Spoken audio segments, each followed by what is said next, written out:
বিসমিল্লাহির রহমানির রহিম। আজকের অনলাইন টিউটোরিয়াল ক্লাসে তোমাদের সবাইকে স্বাগতম জানিয়ে আমাদের আজকের অনলাইন ক্লাস কার্যক্রম শুরু করছি। গত ক্লাসগুলোতে আমরা এই পর্যন্ত ৩টা বিষয়ের উপর ক্লাস নিয়েছি। একটা হচ্ছে বাংলাদেশের আইন প্রণয়ন প্রক্রিয়া, বিশ্বায়ন, আঞ্চলিকতাবাদ ও আন্তর্জাতিক আর্থিক সংস্থা এবং বাংলাদেশের আইন প্রণয়ন প্রক্রিয়ার ইয়ার কোয়েশ্চেন যেগুলো আছে সেগুলো আমরা করেছি এবং পার্টের প্রশ্নগুলোতে আমরা ধারাবাহিকতায় আছি। আজকে আমরা সম্পূর্ণ একটি নতুন বিষয় নিয়ে আলোচনা করব। সেটা হচ্ছে বাংলাদেশের বৈদেশিক সম্পর্ক, যার সাবজেক্ট কোড হচ্ছে 241911। আমরা আজকে বাংলাদেশের বৈদেশিক সম্পর্ক নিয়ে আলোচনা করব। বরাবরের মতোই আমরা বাংলাদেশের বৈদেশিক সম্পর্কের যে ইয়ার কোয়েশ্চেন গুলো আছে ওই ইয়ার কোয়েশ্চেন গুলো আমরা সলভ করার জন্য চেষ্টা করব। পরবর্তীতে আমরা ইনশাল্লাহ যদি কলেজে ফিরে যেতে পারি তাহলে বাকি প্রশ্নগুলো আমরা খুঁটিনাটি প্রশ্নগুলো দেখব এবং সাথে সাথে আমাদের যদি আমরা কলেজে যেতেও না পারি ইনশাল্লাহ আমরা তারপরও আমাদের অনলাইন ক্লাস কার্যক্রমের মাধ্যমে বাকি প্রশ্নগুলো চলমান থাকে। তো আজকে আমি যে বিষয়টি নিয়ে আলোচনা করব সেটা হচ্ছে বাংলাদেশের বৈদেশিক সম্পর্ক। বাংলাদেশের বৈদেশিক সম্পর্ক থেকে আমি দুটি প্রশ্ন নিয়ে আলোচনা করব। একটি হচ্ছে জাতীয় নিরাপত্তা বলতে কি বুঝো, অপরটি হচ্ছে ভূ রাজনীতি বলতে কি বুঝো। তৃতীয় বিশেষ সংজ্ঞা দাও, এটা আমরা পরবর্তী ক্লাসে আলোচনা করবো ইনশাল্লাহ। তো আমাদের আজকের আলোচনার মধ্যে জাতীয় নিরাপত্তা বলতে কি বুঝো 2018 সালের পার্ট বির একটি প্রশ্ন এবং 2018 সালের পার্ট বির আরেকটি প্রশ্ন হচ্ছে ভূ রাজনীতি বলতে কি বুঝো। এই দুটি প্রশ্ন পড়ার পর আমরা বিশ্বায়ন, আঞ্চলিকতাবাদ, আন্তর্জাতিক আর্থিক সংস্থা কিছু এমসিকিউ পড়ব। সর্বপ্রথম আমাদের যে বিষয়টি আসে সেটি হচ্ছে যে কি জাতীয় নিরাপত্তা বলতে কি বুঝো। তো আমরা জানি যে আন্তর্জাতিক রাজনীতিতে জাতীয় নিরাপত্তা ধারণাটি অত্যন্ত গুরুত্বপূর্ণ একটি বিষয়, কারণ প্রত্যেক রাষ্ট্রে জাতীয় নিরাপত্তা নিশ্চিত করার জন্য বিশেষভাবে উদ্বিগ্ন থাকে। জাতীয় নিরাপত্তা নিশ্চিত করা ছোট বড় প্রত্যেক রাষ্ট্রের পররাষ্ট্রনীতির গুরুত্বপূর্ণ একটি বিষয়। অর্থাৎ বলা হচ্ছে এই জাতীয় নিরাপত্তাটা কি প্রত্যেকটা রাষ্ট্র তার নিজ রাষ্ট্রের অভ্যন্তরীণ এবং বাহ্যিক বিশৃঙ্খলা, আক্রমণ থেকে, অর্থনৈতিক বিপর্যয় থেকে নিজের দেশকে রক্ষা করা, সংরক্ষণ করা, হেফাজত করাকেই মূলত জাতীয় নিরাপত্তা বলা হচ্ছে। জাতীয় নিরাপত্তার মধ্যে শুধুমাত্র আন্তর্জাতিক বিশ্ব আক্রমণ করবে কিংবা নিজ দেশের মধ্যে আক্রমণ সংগঠিত হবে তাকে জাতীয় নিরাপত্তা বোঝাচ্ছে না। এখানে জাতীয় নিরাপত্তা বলতে বোঝানো হচ্ছে যে অর্থনৈতিকভাবে শুরু করে, ভৌগোলিক হতে শুরু করে বিভিন্ন আক্রমণ থেকে, ধ্বংসাত্মক কাজ থেকে নিজের দেশকে বাহ্যিক আক্রমণ এবং অভ্যন্তরীণ আক্রমণ থেকে নিজের দেশকে হেফাজত করাকেই জাতীয় নিরাপত্তা বলা হচ্ছে। এই জাতীয় নিরাপত্তার জন্য অস্ত্রশস্ত্রের মাধ্যমেও এই নিরাপত্তা নিশ্চিত করতে পারে, আবার বিভিন্ন ভৌগোলিক রাষ্ট্রের সাথে অর্থাৎ পার্শ্ববর্তী বিভিন্ন রাষ্ট্রের সাথে সুসম্পর্ক স্থাপনের মাধ্যমে, বিভিন্ন রাষ্ট্রের সাথে পররাষ্ট্রনীতি সম্পর্ক স্থাপনের মাধ্যমেও এই জাতীয় নিরাপত্তা নিশ্চিত করতে পারে। তাহলে আমরা যদি জাতীয় নিরাপত্তা কি এক কথায় যদি আমরা বলতে পারি যে বাইরের শক্তির যে কোনো আক্রমণ তথা খাদ্য সরবরাহ নিশ্চিত করা, বাণিজ্য গতিশীল রাখা, দেশের অভ্যন্তরীণ সন্ত্রাসবাদী কর্মকাণ্ড প্রতিহত করা, সাইবার অপরাধ দমন করা, এগুলাকেই মূলত জাতীয় নিরাপত্তার অন্তর্ভুক্ত বলে অবহিত করা হয়ে থাকে। অর্থাৎ বলা হচ্ছে খাদ্য সরবরাহ নিশ্চিত করা। একটা রাষ্ট্রের মধ্যে প্রত্যেকটা রাষ্ট্র তার নিজ নিজ রাষ্ট্রের মধ্যে যখন সে সারাটা বছর সে যখন খাদ্য নিরাপত্তা নিশ্চিত করতে পারবে, তার রাষ্ট্রের জন্য প্রয়োজনীয় খাদ্য মজুত রাখার বিষয়টি নিশ্চিত করতে পারবে, তখনই জাতীয় নিরাপত্তা নিশ্চিত হবে। আর না হয় জাতীয় নিরাপত্তা নিশ্চিত হবে না। কেন? কারণ দেশের মধ্যে যদি দুর্ভিক্ষর সৃষ্টি হয়, তাহলে একটি রাষ্ট্রের মধ্যে যদি দুর্ভিক্ষ সৃষ্টি হয় তাহলে ওই রাষ্ট্রের মধ্যে বিভিন্ন মানুষ এই দুর্ভিক্ষের, খাদ্য সংকটের কারণে, দুর্ভিক্ষের কারণে নিজের চাহিদা মেটাতে গিয়ে সে অন্যায় অন্যায় কাজে, রাষ্ট্রবিরোধী কাজে সে সম্পৃক্ত হবে এবং রাষ্ট্রের ধ্বংসের কাজে, রাষ্ট্রের উপর আক্রমণ করার কাজে তারা সাইবার অপরাধের মতো কাজগুলোর সাথে তারা সম্পৃক্ত হয়ে যাবে যদি খাদ্য সরবরাহ নিশ্চিত না করা হয়। তারপরে বলেছিলাম বাণিজ্য গতিশীল রাখা। একটা দেশের বাণিজ্যকে সবসময় গতিশীল করতে হবে অন্য একটি রাষ্ট্রের সাথে পররাষ্ট্র নীতির মাধ্যমে। পণ্য আরেক দেশে যাতে আদান প্রদান করা যায় এই বিষয়গুলো নিশ্চিত করার মাধ্যমে বাণিজ্যকে যখন গতিশীল করে রাখা হবে, তখন বাণিজ্য যখন গতিশীল হবে তখন মানুষের আয়ের কর্মসংস্থান হবে, দেশের অর্থনৈতিক কাঠামো শক্তিশালী হবে, এবং দেশের অর্থনৈতিক কাঠামো যখন শক্তিশালী হবে তখন মানুষের যে একটা দুর্ভিক্ষের সৃষ্টি রাষ্ট্রের মধ্যে, মানুষের মধ্যে যে একটা চাহিদার ঘাটতি, ওই বিষয়টি আর থাকবে না, ফলে জাতীয় নিরাপত্তাটা নিশ্চিত হবে। সেজন্য আমরা বলেছিলাম যে জাতীয় নিরাপত্তা বলতে শুধুমাত্র নিজের সার্বভৌমত্বের অংশটুকু বাইরের আক্রমণ থেকে প্রতিহত করা নয়, বা বাইরের আক্রমণ থেকে নিরাপদ রাখা নয়। জাতীয় নিরাপত্তা বলতে বোঝাচ্ছেন যে কি, যে যখন বাইরের শক্তির যে কোনো আক্রমণ থেকে নিজের দেশকে রক্ষার পাশাপাশি খাদ্য সরবরাহ নিশ্চিত করা, বাণিজ্য গতিশীল রাখা, দেশের অভ্যন্তরীণ সন্ত্রাসবাদী যে বিভিন্ন কর্মকাণ্ড আছে সেগুলোকে প্রতিহত করা, এবং সর্বশেষ বর্তমান সময়ে যে সবচাইতে বেশি আলোচিত সাইবার অপরাধ, এই সাইবার অপরাধগুলো দমন করাই হচ্ছে যে কি এই জাতীয় নিরাপত্তার একটি মূল লক্ষ্য এবং উদ্দেশ্য। তাহলে আমরা প্রাসঙ্গিকতায় যদি আসে যে জাতীয় নিরাপত্তা কি, তাহলে আমরা প্রাসঙ্গিকতায় লিখবো যে আন্তর্জাতিক রাজনীতিতে জাতীয় নিরাপত্তার ধারণাটি অত্যন্ত গুরুত্বপূর্ণ। প্রত্যেকটি রাষ্ট্র তার নিজ নিজ সার্বভৌম অংশটুকুকে বা ভূখণ্ডকে বাহ্যিক আক্রমণ থেকে নিরাপত্তা রাখাই প্রধান লক্ষ্য এবং উদ্দেশ্য। এতটুকু পর্যন্ত দিয়ে আমরা প্রাসঙ্গিকতায় শেষ করব। পরবর্তীতে হেডিং দিব আমরা জাতীয় নিরাপত্তা। এরপরে জাতীয় নিরাপত্তা দিয়ে আমরা যে বিষয়গুলো লিখবো আমরা স্ক্রিনের মধ্যে দেখতে পাচ্ছি যে জাতীয় নিরাপত্তা বলতে কোন রাষ্ট্রের সার্বভৌমত্ব ও স্বার্থের নিরাপদ অবস্থানকে বোঝায়।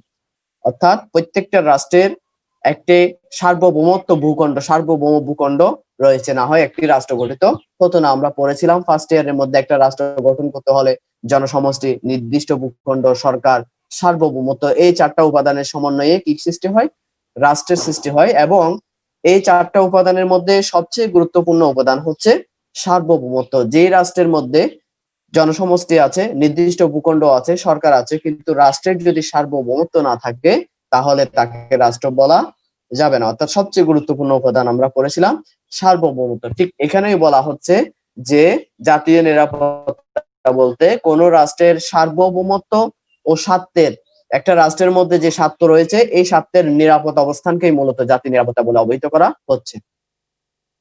তারপরে আমরা লিখব একটি রাষ্ট্র অন্য কোনো রাষ্ট্রের আক্রমণ, চাপ ও প্রভাব হতে মুক্ত থেকে এর ভূখণ্ডের উপর পূর্ণ সার্বভৌম অধিকার প্রয়োগ করতে সমর্থ হওয়াই হচ্ছে যে জাতীয় নিরাপত্তা নিশ্চিতের পূর্বশর্ত। অর্থাৎ বলা হচ্ছে এখানে যখন কোনো একটি রাষ্ট্র অন্য কোনো রাষ্ট্রের আক্রমণ থেকে এবং অন্য রাষ্ট্রের চাপ প্রয়োগ থেকে, অন্য রাষ্ট্রের প্রভাব থেকে যখন মুক্ত থেকে ওই রাষ্ট্রের অর্থাৎ নিজ রাষ্ট্রের ভূখণ্ডের উপর পূর্ণ সার্বভৌম অধিকার প্রয়োগ করতে সমর্থ হবে, তখনই জাতীয় নিরাপত্তা নিশ্চিত হবে। অর্থাৎ বলা হচ্ছে যে আমরা এটাই বলা হচ্ছে যে যখন একটি রাষ্ট্র বাহ্যিক রাষ্ট্রের আক্রমণ থেকে, বাহ্যিক রাষ্ট্রের বিভিন্ন চাপ প্রয়োগ থেকে নিরাপদে থেকে নিজের যে সার্বভৌম ক্ষমতা আছে সেটি যখন স্বাধীনভাবে সার্বভৌম ক্ষমতা নিজ রাষ্ট্রের মধ্যে প্রয়োগ করতে পারবে, তখনই জাতীয় নিরাপত্তা নিশ্চিত হবে। এবং জাতীয় নিরাপত্তা নিশ্চিত হওয়ার পূর্বশর্ত হচ্ছে এটাই যে অন্য রাষ্ট্রের আক্রমণ, চাপ প্রয়োগ, বল প্রয়োগ থেকে মুক্ত থেকে যখন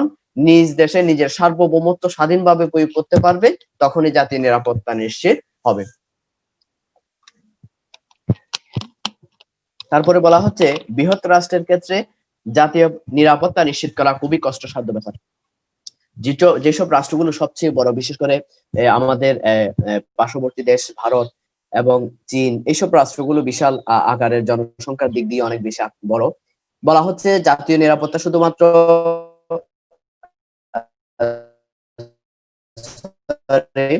বৃহৎ রাষ্ট্রের ক্ষেত্রে জাতীয় নিরাপত্তা নিশ্চিত করা খুবই কষ্টসাধ্য ব্যাপার। আক্রমণ প্রতিহত করাই নয়, বাইরের শক্তির যে কোনো আক্রমণ তথা খাদ্য সরবরাহ নিশ্চিত করা, বাণিজ্য গতিশীল রাখা, দেশের অভ্যন্তরীণ সন্ত্রাসবাদী কর্মকাণ্ড প্রতিহত করা, সর্বশেষ সাইবার অপরাধ দমন করা সহ একটি রাষ্ট্রের সার্বিক নিরাপত্তা নিশ্চিত করাই জাতীয় নিরাপত্তার উদ্দেশ্য। অর্থাৎ বলা হচ্ছে যে শুধুমাত্র নিজ দেশের বিভিন্ন ধরনের আক্রমণ থেকে নিজ দেশকে রক্ষা করা কেই জাতীয় নিরাপত্তা বলা হচ্ছে না। জাতীয় নিরাপত্তা হচ্ছে যে কি নিজ দেশের আক্রমণকে প্রতিহত করার পাশাপাশি বাহ্যিক বিভিন্ন রাষ্ট্রের যে আক্রমণ, ওই আক্রমণকে প্রতিহত করাও জাতীয় নিরাপত্তার অংশ। এবং এই বিষয়টাকে বোঝানোর জন্য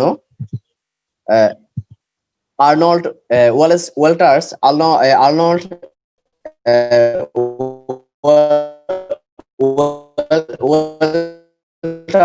একটি সংজ্ঞা দিয়েছেন ওয়েলফেয়ারসে। মতে বলা হচ্ছে যে কি রাষ্ট্র সেসব মূল্যবোধের সংরক্ষণ ও জাতীয় নিরাপত্তার ধারণার অন্তর্ভুক্ত। অর্থাৎ বলা হচ্ছে রাষ্ট্র ইতিপূর্বে যেসব মূল্যবোধ অর্জন করেছে সেসব মূল্যবোধের সংরক্ষণ ও জাতীয় নিরাপত্তা ধারণার অন্তর্ভুক্ত। এখানে আর্নল্ড ওয়েলফেয়ার্স এটাই বোঝাচ্ছেন যে রাষ্ট্র স্বাধীনতা সংগ্রামের মাধ্যমে রাষ্ট্রের যে একটা সার্বভৌমত্ব অর্জন হয়েছে, রাষ্ট্রের যে একটা নিজস্ব মূল্যবোধ সৃষ্টি হয়েছে, এই মূল্যবোধ গুলো সংরক্ষণ করা এবং জাতীয় নিরাপত্তার ধারণারই একটি অন্তর্ভুক্ত। অর্থাৎ মূল্যবোধ কি? অর্থাৎ আমরা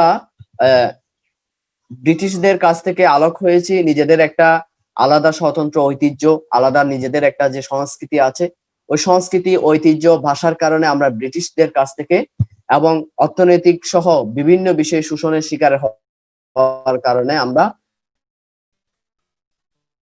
ব্রিটিশ সরকারের কাছ থেকে আমরা আলোক হয়েছি।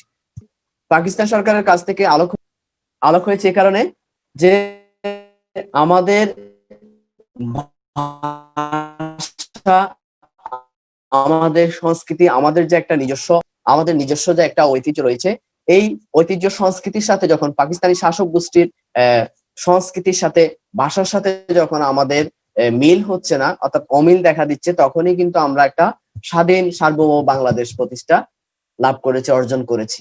এখানে সেই জিনিসটাই বলা হচ্ছে, এই যে একটা আমাদের একটা যে মূল্যবোধ অর্জন, এটাকে এখানে বলা হচ্ছে, এই মূল্যবোধটাকে যখন আমরা সংরক্ষণ করতে পারবো, এই সংরক্ষণ করাও একটা জাতীয় নিরাপত্তার একটি অংশ। এই জিনিসটাই আর্নল্ড ওয়েলফেয়ার বলতেছেন যে কি রাষ্ট্র ইতিপূর্বে যেসব মূল্যবোধ অর্জন করেছে সেসব মূল্যবোধের সংরক্ষণ ও জাতীয় নিরাপত্তা ধারণার অন্তর্ভুক্ত। তারপরে বলছেন যে মূলত অভ্যন্তরীণ গোলযোগ ধ্বংসাত্মকে যথেষ্টভাবে মনোযোগী হয় এবং সরকার স্থিতিমূলক।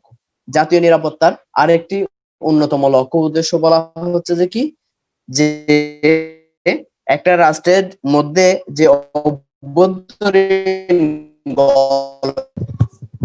তো আমরা যেটাতে ছিলাম সেটা হচ্ছে যে গোলযোগ। এই যে বিভিন্ন রাজনৈতিক ক্ষমতা গ্রহণ করার জন্য সরকারের বিভিন্ন বিষয় নিয়ে আন্দোলনের পরিপ্রেক্ষিতে আমরা প্রায় সময় দেখি যে গাড়ি ভাঙচুর এবং বিভিন্ন জায়গায় গোলাবর্ষণ, এই বিষয়গুলোকে দমন করা। আর্নল্ড ওয়েলফেয়ার এটাই বলেছেন যে অভ্যন্তরীণ যে গোলযোগ আছে ওই গোলযোগ প্রতিহত করা এবং সাথে সাথে ধ্বংসাত্মক কার্যকলাপ, গুপ্তচর বৃত্তি এগুলো নিয়ন্ত্রণ করার জন্য সরকার যথেষ্ট মনোযোগী হওয়া জাতীয় নিরাপত্তার একটি অংশ, এবং সাথে সাথে সরকারের স্থিতিশীলতা রক্ষা করা এবং নিরবচ্ছিন্ন কার্যকারিতা। সরকারের বিভিন্ন যে কার্যক্রম রয়েছে এই কার্যক্রমগুলো নিরবচ্ছিন্নভাবে পরিচালনা করাকেই মূলত এখানে জাতীয় নিরাপত্তা বলে অবহিত করা হচ্ছে। এরপরে আমরা এতক্ষণ আর্নল্ড ওয়েলফেয়ার্স এর একটা সংজ্ঞা জেনেছি। এরপরে হচ্ছে আমরা যেটা জানবো সেটা হচ্ছে যে কি অ্যালেস্টাইনার বুকারের মতে, উনি একটি সংজ্ঞা দিয়েছেন, সেটা হচ্ছে যে বলেছেন যে কি যে কোনো রাষ্ট্র কতখানি নিরাপত্তা অর্জন করতে পারে তার বাস্তব মূল্যায়ন করা কঠিন। তিনি এর কারণ হিসেবে, অর্থাৎ জাতীয় নিরাপত্তার কারণ হিসেবে তিনটা বিষয়কে তিনি চিহ্নিত করেছেন। অর্থাৎ তিনটা বিষয়কে চিহ্নিত করে তিনি জাতীয় নিরাপত্তার ব্যাখ্যা প্রদান করার চেষ্টা করেছেন। তার মধ্যে এক নাম্বার হচ্ছে যে কি বলা হচ্ছে যে কি কোন রাষ্ট্রের নিরাপত্তার বাহ্যিক কারণ এর চেয়ে বরং অভ্যন্তরীণ কারণে হুমকির সম্মুখীন বলে মনে করতে পারে, সে রাষ্ট্র অভ্যন্তরীণ নিরাপত্তার ব্যবস্থার দিকে অধিকতর মনোযোগী হতে পারে। অর্থাৎ তিনি সংজ্ঞা দিয়ে প্রথমেই বলেছেন যে কোন রাষ্ট্রের যদি মনে করে যে বাহ্যিক আক্রমণের চেয়ে নিজ দেশের আক্রমণে সে বেশি ক্ষতিগ্রস্ত হতে পারে, তাহলে ওই রাষ্ট্র কি করবে, বাহ্যিক রাষ্ট্রের চেয়ে নিজ দেশের আক্রমণকে কিভাবে নিয়ন্ত্রণ করতে পারে সেদিকে মনোযোগী হবে। 2 নাম্বার বলেছেন যে কি বলেছেন কোন কোন রাষ্ট্র আবার মারাত্মক বাহ্যিক বিপদের সম্মুখীন অথচ এর অভ্যন্তরীণ বিপদ একেবারেই নেই বললেই অনুভব করতে পারে। এই ক্ষেত্রে এরা বহির আক্রমণ মোকাবেলাতে প্রধানত অগ্রাধিকারের ভিত্তিতে ব্যবস্থা গ্রহণ করবে। অর্থাৎ একটা রাষ্ট্র যদি মনে করে যে কি তারা অভ্যন্তরীণ বাহ্যিক আক্রমণের চেয়ে নিজ দেশের আক্রমণে বেশি ক্ষতিগ্রস্ত হতে পারে, তাহলে ওই রাষ্ট্র বাহ্যিক আক্রমণের দিকে বেশি মনোযোগী না দিয়ে নিজ দেশের আক্রমণকে কিভাবে নিয়ন্ত্রণ করতে পারে সেই বিষয়ে মনোযোগ দেওয়াটাকেই জাতীয় নিরাপত্তা বলে অবহিত করা যেতে পারে। আবার বলেছেন যে কি যদি কোনো রাষ্ট্র মনে করে যে কি যে নিজ দেশের অর্থাৎ অভ্যন্তরীণ কোনো আক্রমণের দ্বারা আমার দেশ ক্ষতিগ্রস্ত হবে না, কিন্তু বাহ্যিক আক্রমণের হুমকির সম্ভাবনা আছে, তখন ওই দেশ নিজ দেশের প্রতি সজাগ না থেকে মোটামুটি সচেতন দৃষ্টি রেখে বাহ্যিক আক্রমণকে কিভাবে নিয়ন্ত্রণ করা যায় সে বিষয়ে অধিক মনোযোগী হওয়ার প্রক্রিয়াকেই জাতীয় নিরাপত্তা বলা হচ্ছে। 3 নম্বরে বলা হচ্ছে যে কি কোনো রাষ্ট্র জটিল অর্থনৈতিক ও ঐতিহাসিক কারণে মনে করতে পারে যে কি এর নিরাপত্তা ও এর নিজস্ব রাষ্ট্রীয় ভূখণ্ড হতে দূরে অবস্থিত কতগুলো স্বার্থের সাথে অবিচ্ছেদ্যভাবে জড়িত। আবার যদি কোনো রাষ্ট্র মনে করেন যে কি যে নিজ দেশের অর্থনৈতিক কর্মকাণ্ডকে শক্তিশালী করার জন্য এবং বিভিন্ন ঐতিহাসিক যে একটা সম্পর্ক রয়েছে এই সম্পর্কটার মাধ্যমেও সে নিজ দেশের নিরাপত্তা নিশ্চিত করবে, সেটাকেও জাতীয় নিরাপত্তা বলে অবহিত করা যেতে পারে। যেমন ইন্ডিয়ার সাথে আমাদের একটা ঐতিহাসিক সম্পর্ক বিদ্যমান সেই স্বাধীনতা যুদ্ধের আগে থেকেই। তাহলে আমরা মনে করছি যে আমাদের পার্শ্ববর্তী দেশ যে ইন্ডিয়া, ভারত আমাদেরকে যেভাবে সহযোগিতা করেছেন তাদের সাথে একটা ভালো একটা পররাষ্ট্রনীতি অর্থাৎ ভালো একটা সম্পর্ক স্থাপনের মাধ্যমে আমি আমার দেশকে বাহ্যিক আক্রমণ থেকে রক্ষা করব। এভাবে করে এই বিষয়টাকেও জাতীয় নিরাপত্তা বলে অবহিত করা হয়ে থাকে। তাহলে আমরা দুইজন মনীষীর সংজ্ঞা পেয়েছেন, একজন হচ্ছে যে কি আর্নল্ড ওয়েলফেয়ার্স, আর একজন হচ্ছেন যে অ্যালাস্টেইর বুকার। হ্যাঁ, আমার এখানে সম্ভবত একটু ভুল আসছে। প্রথমটা হবে যে আর্নল্ড ওয়েলফেয়ার্স প্রথম সংজ্ঞাটা, দ্বিতীয় সংজ্ঞাটা হচ্ছে যে অ্যালাস্টেইর বুকার, অর্থাৎ ওয়ারফায়ার্স এর জায়গায় বুকার হবে। আচ্ছা, তাহলে আমরা পরিশেষে এটাই বলা যায় যে কি জাতীয় নিরাপত্তার প্রশ্নটি আন্তর্জাতিক রাজনীতিতে অত্যন্ত তাৎপর্যপূর্ণ লাভ করে থাকে, কারণ প্রত্যেক রাষ্ট্র এর নিজস্ব নিরাপত্তা বিধানে বিশেষভাবে উদ্বিগ্ন থাকে। জাতীয় নিরাপত্তা বিধান করা ছোট বড় প্রত্যেক রাষ্ট্রের পররাষ্ট্রনীতির অন্যতম একটি গুরুত্বপূর্ণ লক্ষ্য। তাহলে যদি আমাদের প্রশ্ন আসে যে জাতীয় নিরাপত্তা কি, তাহলে আমরা এভাবে করে পার্ট বি এর প্রশ্নটা সমাপ্ত করব। এরপরে আমরা দ্বিতীয় যে প্রশ্নটি আলোচনা করার জন্য নিয়েছিলাম সেটি হচ্ছে ভূ রাজনীতি কি। ভূ রাজনীতি অর্থাৎ ভৌগোলিক রাজনীতি, অর্থাৎ ভৌগোলিক পরিবেশের সাথে যখন রাজনীতির একটি সম্পর্ক সৃষ্টি হয়ে যায়, কারণ এক এক রাষ্ট্রের ভৌগোলিক অবস্থান এক এক রকম এবং ভৌগোলিক অবস্থানগত কারণেই মূলত একটা রাষ্ট্রের সাথে আরেকটা রাষ্ট্রের একটি পররাষ্ট্রনীতির সম্পর্ক সৃষ্টি হয়ে থাকে। তাহলে বলা হচ্ছে এই ভৌগোলিক ব্যবস্থাটা একটা দেশের সাথে আরেকটি দেশের পররাষ্ট্রনীতি অর্থাৎ সম্পর্ক স্থাপনের ক্ষেত্রে গুরুত্বপূর্ণ ভূমিকা পালন করে, এবং একটি দেশ আরেকটি দেশের সাথে পররাষ্ট্রনীতির সাথে তখনই সম্পৃক্ত হয় যখন ভৌগোলিকগতভাবে প্রভাব বিস্তার করে থাকে, অর্থাৎ ভৌগোলিক দিক দিয়ে ভৌগোলিক বিষয়টাকে প্রাধান্য দিয়েই মূলত বিভিন্ন রাষ্ট্রের সাথে পররাষ্ট্রনীতি সম্পর্কিত হয় এবং রাজনৈতিক প্রক্রিয়া পরিচালিত হয়। সে কারণে বলা হচ্ছে যেহেতু ভৌগোলিক অবস্থানকে প্রাধান্য দিয়ে বিবেচনা করে একটি রাষ্ট্রের সাথে আরেকটি রাষ্ট্রের রাজনৈতিক প্রক্রিয়া পরিচালিত হয়, সে কারণে একে ভূ রাজনীতি বলে অবহিত করা হয়ে থাকে। অর্থাৎ আমরা এটা আমাদের ভাষায় বলতে পারি যে কি ভূ রাজনীতি কি, যখন একটা রাষ্ট্রের ভৌগোলিক অবস্থানের উপর ভিত্তি করে অন্য একটি রাষ্ট্রের সাথে পররাষ্ট্রনীতি, পারস্পরিক সম্পর্ক এবং বিভিন্ন রাজনৈতিক প্রক্রিয়া পরিচালিত হয়, তাকেই ভূ রাজনীতি বলা হয়ে থাকে।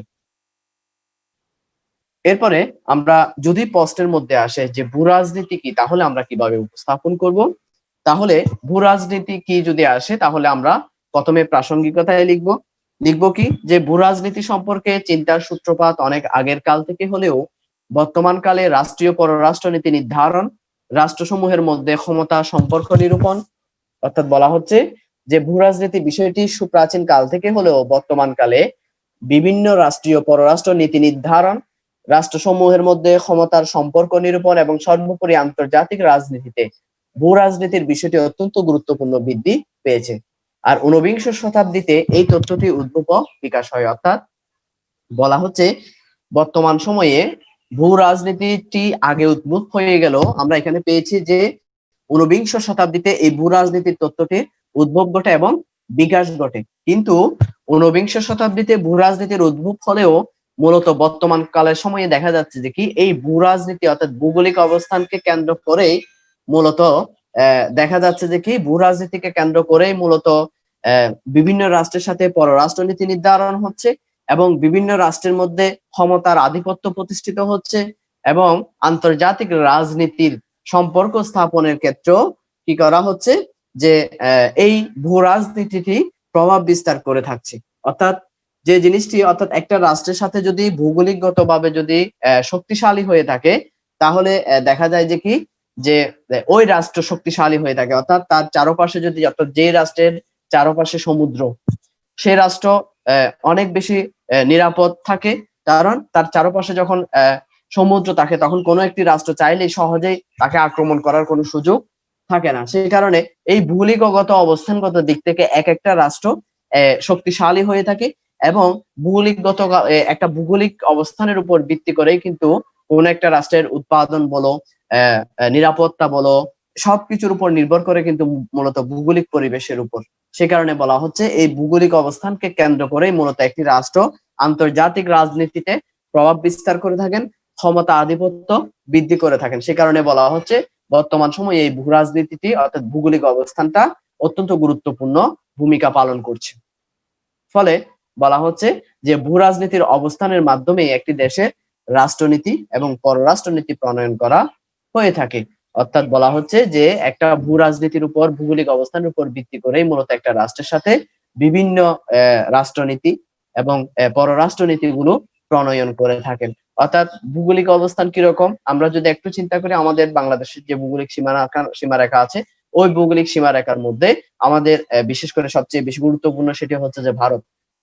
তাহলে আমরা ভারতের সাথে ভৌগোলিকগত অবস্থানের কারণে আমরা ভারতের সাথে একটা সুসম্পর্ক বজায় রেখেছি। কেন? কারণ পাকিস্তান যদি কোনো কারণে যদি বাংলাদেশের উপর আক্রমণ পরিচালনা করতে চায় তাহলে ভারতের উপর দিয়ে আসতে হবে। তাহলে এই যে ভারতের উপর দিয়ে এসে আক্রমণ করাটা, তাহলে আমরা যদি ভৌগোলিকগত অবস্থান দিক দিয়ে তাহলে আমাদের প্রথমে পড়ছে ভারত। তাহলে ভারতের সাথে যদি আমাদের একটা ভালো সম্পর্ক না থাকে তাহলে কিন্তু পাকিস্তান যে কোনো মুহূর্তে আমাদের উপর কি করতে পারে, আক্রমণ পরিচালনা করতে পারে। এই বিষয়টাকে মূলত এখানে বলা হচ্ছে যে কি যে ভূ রাজনীতির উপর ভিত্তি করে মূলত একটা রাষ্ট্রের সাথে বিভিন্ন রাষ্ট্রনীতি এবং পররাষ্ট্রনীতি নির্ধারণ করা হয়ে থাকে। এরপরে আমরা হেডিং দিব ভূ রাজনীতি। লিখবো ভূ রাজনীতির ইংরেজি প্রতিশব্দ হচ্ছে যে জিওপলিটিক্স। এটি জার্মান শব্দ জিও এবং পলিটিক এর ইংরেজি রূপ, অর্থাৎ জার্মান শব্দ জিও এবং পলিটিক থেকে এই জিওপলিটিক্সটি উৎপত্তি হয়েছে, যার বাংলা প্রতিশব্দ হচ্ছে ভূ রাজনীতি। তাহলে ভূ রাজনীতির ইংরেজি প্রতিশব্দ হচ্ছে জিওপলিটিক্স এবং এই জিওপলিটিক্স শব্দটি জার্মান দুটি শব্দ থেকে এসেছেন, একটা হচ্ছে জিও জিইও আর একটি হচ্ছে জিওপলিটিক পলিটিক POLITIK পলিটিক। এই এটি এসেছে দুটি গ্রিক শব্দ, অর্থাৎ এই জিওপলিটিক শব্দটি এসেছে গ্রিক শব্দ থেকে। একটি হচ্ছে জিও আর যার অর্থ হচ্ছে ভূ, আরেকটি হচ্ছে পলিটিকোস POLITICOS পলিটিকস যার অর্থ হলো রাষ্ট্র সম্পর্কিত, অর্থাৎ রাষ্ট্র সম্পর্কিত। সুতরাং দেখা যায় ভূ রাজনীতি, ভূগোল এবং রাষ্ট্রবিজ্ঞান এই দুটি বিষয়কে সম্পর্ক যুক্ত করে এবং এর মাধ্যমে রাজনৈতিক শক্তি ভৌগোলিক উপাদানের সমন্বয় সাধন করে থাকে। অর্থাৎ এই শব্দদ্বয় থেকে অর্থাৎ জিও এবং পলিটিকস শব্দ থেকে এটাই আমরা বলতে পারি যে কি রাজনীতি, এই রাজনীতি বিষয়টি ভূগোল এবং রাষ্ট্রবিজ্ঞানের মধ্যে একটা সুসম্পর্ক স্থাপনের মাধ্যমে রাজনৈতিক শক্তি এবং ভৌগোলিক উপাদান, একদিকে হচ্ছে রাজনৈতিক শক্তি আর একটা হচ্ছে ভৌগোলিক উপাদান, এই দুইটা বিষয়কে সমন্বয় করেই মূলত ভূ রাজনীতির উৎপত্তি হয়েছে। এরপরে আমরা লিখবো যে রাষ্ট্রীয় সমস্যাবলী সমাধানের চেষ্টায় রাজনৈতিক ভূগোলের সকল প্রয়োগকে সচরাচর ভূ রাজনীতি নামে অবহিত করা হয়। অর্থাৎ ভূ রাজনীতি হচ্ছে ভূগোল অধ্যায়ের সেই অংশ যা পররাষ্ট্রনীতি এবং রাজনৈতিক প্রবঞ্চ সমূহের মধ্যে যোগসূত্র স্থাপন করে থাকে। অর্থাৎ একটা রাষ্ট্রের সাথে একটা রাষ্ট্রের মধ্যে রাজনৈতিক প্রবঞ্চ যেগুলো রয়েছে, রাজনৈতিক প্রক্রিয়াটা পরিচালিত হয়, আর যে রাষ্ট্রের মধ্যে রাজনৈতিক প্রক্রিয়ার পাশাপাশি ভৌগোলিক দিক দিয়ে যখন তারা শক্তিশালী হয়ে থাকে, ভৌগোলিক দিক দিয়ে যখন তারা একটা নিরাপদ অবস্থানের মধ্যে বিরাজমান করে, তখন রাজনীতির সাথে এই ভৌগোলিক অবস্থানটা যখন সংমিশ্রণ হয় তখনই ওই রাষ্ট্র আন্তর্জাতিক পর্যায়ে ক্ষমতা আধিপত্য বিস্তার করতে পারে এবং নিজের প্রভাব বিস্তার করতে পারে অন্য রাষ্ট্রের সাথে। এবং এই যে রাষ্ট্র এই রাজনীতি এবং ভৌগোলিকের সংমিশ্রণে যখন শক্তিশালী হয়ে যায়, তখন বিভিন্ন রাষ্ট্র ওই রাষ্ট্রের সাথে বিভিন্ন ধরনের পররাষ্ট্রনীতি গ্রহণ করে থাকে। এরপরে আমরা তিনজন মনীষীর সংজ্ঞা নিব। তিনজন মনীষীর সংজ্ঞার মধ্যে একজন হচ্ছে ফ্রেডারিক রেজেল। তো ফ্রেডারিক রেজেল বলেছেন যে কি রাষ্ট্রকে একটি জৈবিক সত্তার সাথে তুলনা করেছেন, অর্থাৎ রাষ্ট্রকে তিনি একটি জৈবিক সত্তার সাথে তুলনা করেছেন, যাকে অবশ্যই বৃদ্ধি পেতে হবে, না হয় তা ধ্বংস হবে। অর্থাৎ বলা হচ্ছে এই জিনিসটা এখানে বোঝাচ্ছেন সেটি হচ্ছে যে কি তিনি বলেছেন যে কি যে ভূ রাজনীতিকে বোঝাতে গিয়ে তিনি বলেছেন যে কি রাষ্ট্রকে একটি জৈবিক সত্তার সাথে তুলনা করেছেন, তাকে কি করতে হবে, বৃদ্ধি পেতে হবে। অর্থাৎ একটা রাষ্ট্রের রাষ্ট্রীয় ক্ষমতা, রাজনৈতিক প্রক্রিয়া উন্নত হতে হবে এবং ভৌগোলিক দিক দিয়ে তারা শক্তিশালী হওয়ার চেষ্টা করতে হবে। অর্থাৎ সময়ের সাথে তাল মিলে যদি আমরা এই যে আমরা প্রায় সময় দেখি যে বিভিন্ন আধুনিক অস্ত্রশস্ত্র আমাদের বাংলাদেশের মধ্যে বিভিন্ন রাষ্ট্র থেকে ক্রয় করছেন, বিভিন্ন রাষ্ট্র থেকে উন্নত মানের কি করেছেন অস্ত্রশস্ত্র নিয়ে আসছেন। এটা কি জন্য এই জিনিসটা এখানে বোঝাচ্ছেন যে তিনি বলেছেন যে রাষ্ট্র হচ্ছে যে একটি জৈবিক সত্তা এবং বলেছেন যে কি এটাকে অবশ্যই বৃদ্ধি করতে হবে। যদি মনে করে যে কি আমি আমার যখন স্বাধীনতা আমরা রাষ্ট্র স্বাধীনতা অর্জন করেছি, যখন স্বাধীন রাষ্ট্র পেয়েছি, তখনকার সময়ের অস্ত্রশস্ত্র দিয়ে আমরা আধুনিক সময়ে এসে যদি অন্য কোনো রাষ্ট্রের সাথে মোকাবেলা করতে চাই অথবা নিজের দেশকে নিরাপদ রাখতে চাই, তাহলে কিন্তু সেটা কখনোই সম্ভব না। এই যে আধুনিক অস্ত্রশস্ত্র যে আমরা আমদানি করছি, আমাদের যে অস্ত্রের পরিমাণ বৃদ্ধি করছি, আমাদের যে সামরিক শক্তি বৃদ্ধি করছি, এটাকে বলা হচ্ছে যে কি এটাকে হচ্ছে যে কি তাকে বৃদ্ধি করতে হবে। এটাই হচ্ছে যে বৃদ্ধি। সেজন্য বলা হচ্ছে যে রাষ্ট্র যত বেশি অস্ত্রশস্ত্রের দিক দিয়ে ভৌগোলিক দিক দিয়ে শক্তিশালী হবে, সেই রাষ্ট্র তত বেশি কি হবে, অন্য রাষ্ট্রের সাথে মোকাবেলা করতে পারবে। আর যে রাষ্ট্র তার অবস্থার পরিবর্তন করবে না, যার জৈবিক সত্তা বৃদ্ধি করবে না, তার ধ্বংস অনিবার্য। ফ্রেডরিক রেজাল এটাই বলেছেন ভূ রাজনীতিকে বোঝাতে গিয়ে।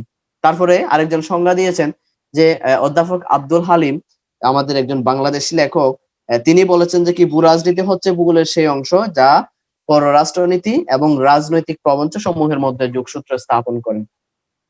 অর্থাৎ ভূগোলের উপর ভিত্তি করে, আমি আগেও বলেছি কথাগুলো, যে ভৌগোলিক অবস্থানের উপর ভিত্তি করে বিভিন্ন রাষ্ট্রের রাজনৈতিক প্রবঞ্চগুলো পরিচালিত হয় এবং সাথে সাথে পররাষ্ট্রনীতি নির্ধারিত হয়। সে কারণে অধ্যাপক আব্দুল হালিম বলেছেন যে কি ভূ রাজনীতি হচ্ছে ভূগোলের সেই অংশ যা পররাষ্ট্রনীতি এবং রাজনৈতিক প্রবঞ্চ সমূহের মধ্যে যোগসূত্র স্থাপন করে।